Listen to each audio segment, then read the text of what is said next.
people have asked if Tiny would tell us exactly what it is he's doing for the past, what, 2 years?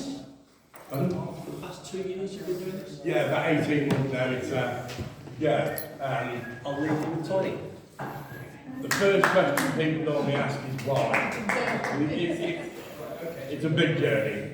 I spent 18 years, I formed a French Foreign Legion, called Paul Bevan, did Operation Desert Storm 1991. Joined up age 19, never did the British Forces, straight in, age 19, Foreign Legion, I'd be 20th birthday on the Iraqi border there. When I came back, I had everything. I had my own business, I worked full time as a machine operator, setter, paid cash for my own home. I was engaged to be married, everything. But she couldn't lie there at night, listen to me shout, scream and cry, me sleep. PTSD took everything.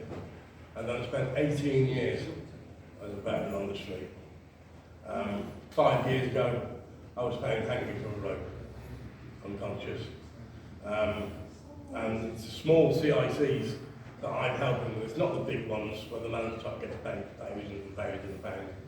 The small ones are putting back together mentally to the point I sat down with didgeridoo, saved every single penny and brought a boat to them. So I got myself off the street with the help of them. But I was still self-harming. Sat in a boat, still self-harming. And I meditated one night and I thought, what am I going to do? And next morning it came to me, I'm going to cycle around the UK. And that's it. I had no route planned. I estimated it probably take me 12 months. I started on the 8th of December 2021. So I started winter just before my birthday. And that's about 18 months ago now. So again, I'm homeless again, which doesn't matter. It's, I've enjoyed myself. And after this year, I started from Plymouth, went down the Land's End, did all the west coast up to Holyhead and Anglesey. I did Snowdon and Ben Nevis. I walked up there. I didn't put that up, I walked up. I walked up. That trailer was donated in Blackpool. The original was given to me by friends. That died. That's gone to the great scrap man in the sky, that has. It couldn't get no further. I had some friends come to see me in Blackpool. And, I was a waster. I was a waste of space. I was marked out by most organisations as can't be helped. And they came out to me, Bernadette Stewart, she actually said to me, she went, "Oh, Tiny," she says, "I didn't think you'd get this far. I didn't think you'd get this far." And I'm still pushing forward. I've got arthritis in both knees, my right ankle and my right hand. I'm asthmatic, diabetic, and I've had 2 heart attacks. Well, 1 heart attack, the other one, they got me to hospital in time, so it was just like a close call. And I'm enjoying myself. It's absolutely fantastic. I've gone, as I go to Snowdon, Ben Nevis, then I went to Durness, done it ahead, which took, surprising to me, is actually the most northerly point on the UK mainland. I thought John O'Groats was, but it isn't. Done it ahead is the most northerly point on the UK mainland. And I didn't know that until I got there. And that bit did me head in.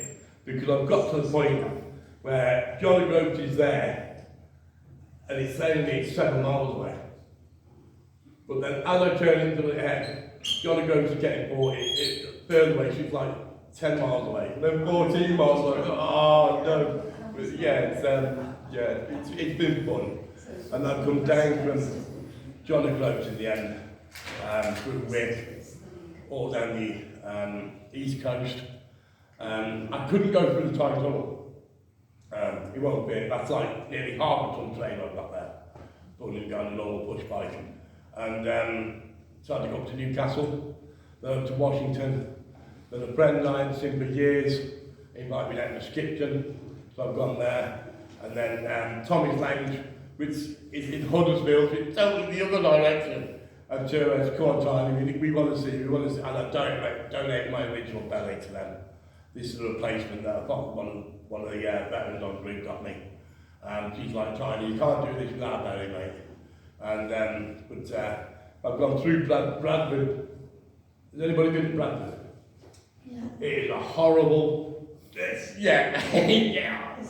Never again will I go through Bradford. Never again will I go through Bradford.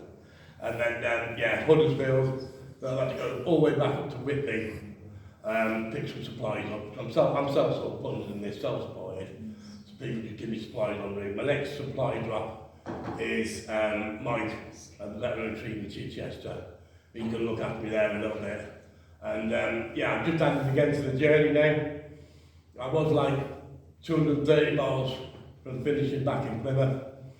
And I've just added Hayden Island and Isle of Wight now. I'm on the 7th tent, no, this is going to be the 8th tent that I pick up today, and my 9th set of footwear I'm wearing now. So I've got through a lot.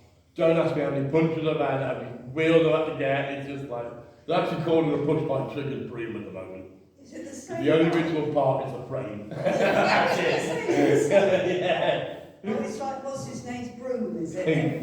Yeah, the only original part is the frame. And when Halfords first donated that she said they didn't want it back. Well, they take great pride in going back to Halfords and Marshall's in Plymouth Good. There's a bike. That's what it's done. Because it's one of their own mates. They sort the labour out for us, but they get a bit dodgy on repairs. Bike shop in Brighton donated the last wheel with the trailer. I didn't get a chance to go and thank them because somebody actually, I've got cameras on the trailer, one at the back, one at the front to record the journey as well. And somebody in Brighton kindly stole the one off the back, so I couldn't leave anything at one point. And that's when we last tent got destroyed. The weather, we just had the hard wind, and I just filmed the Pride, so I'd never been to it. And a lot of the followers on the group were just like, oh, we want to see the Pride, but we can't get there. So I filmed it, got back to the tent, and it's flat. That's it. All the poles are broken, the wind just destroyed it. But I brought a new one, I'm waiting for it back in round 8 now just to get it dropped off in the local store. But, oh, it's been an amazing journey. It's, yeah. Have you kept along where you go to? Well, yeah, I'm a published poet. I've got a book on Amazon. It's got 17 5-star reviews at the moment, global. And everybody's asking for a second book, because writing poetry helps my PTSD. It really does help my PTSD. Because I can't talk. I can't say to somebody, I'm struggling, you know what I mean? I can't do it. But I can put it in poetry form. And, you know, and send it to somebody. You know what I mean? And so everybody's like, everybody's waiting for my second book. But now they turn around and, come on, Tiny, you've got to write a book about this journey, because so much has happened. I started the journey originally with just a sleeping bag. No tent, no tarp on, just an army sleeping bag. And I'd unrolled it in the churchyard in Boy, in Cornwall. And I don't know why they do it. People came round with torches. I call them kids, 19, 20-year-olds. About 2 o'clock in the morning. Now, although it's winter, I've got no top on, because sleeping bag's warm, you know what I mean? And I've seen these torch lights, I just sat up, evening, woof, they were gone. Screaming, bah, yeah. And that came back about 20 minutes later, I went, you're right, mate. He said, sorry for waking you. I said, what about your friends? I said, he said, you know what? He said, I think they're still running. Another funny thing that happened was Swansea. I need money, really badly, since Port Talbot. Got to McDonald's. For some reason, my Google Maps wasn't working, it wasn't telling me where things was, so I got one of the group members directing me, and I've just gone to McDonald's, just sat down on the loo, and it piped up, it decided to work, and it says, take a right, then in 100 metres, take a left. Poor bloke using the line must have thought I'd had to drive the toilet right out there. You know, he was gone. But you know, you can't make these things up, and it's, you know, they've all got to go in wrong. I started off with 78 people supporting what I'm doing, following what I'm doing. I'm just under 3.9k now. We've raised approximately £8,500. You know what I mean? The small CICs, it's absolutely fantastic. I know it's hard times, and you know but everybody's still giving what they can. It's absolutely amazing. You know, the support I'm getting, it's really, really nice. It's you know, more than what I could ever, you know, have imagined in the end. You've got a purpose. Yeah, well, when I finish this as well, there's going to be a second year. I'll be coming back through. At some point, I'll be coming back through. Me, an RAF veteran, Daniel Carroll, and one of my admins, Steve. We're going to walk it then next time, starting January time. And that's hopefully to raise enough money to buy a bit of land somewhere and start a PTSD retreat for all services. I've got Andrew's journey willing to come in once we set up and do workshops. I've got Stephen Daniel, Plymouth Warriors with him, call themselves the Plymouth Warriors, and they just wait you could buy them on that. You know what I mean? Not one offer to come with me. But yeah, he's going to come up and teach me the new tie. I've got, I can't remember his first name, sorry, Brian Armstrong from Scarborough, runs a martial arts academy.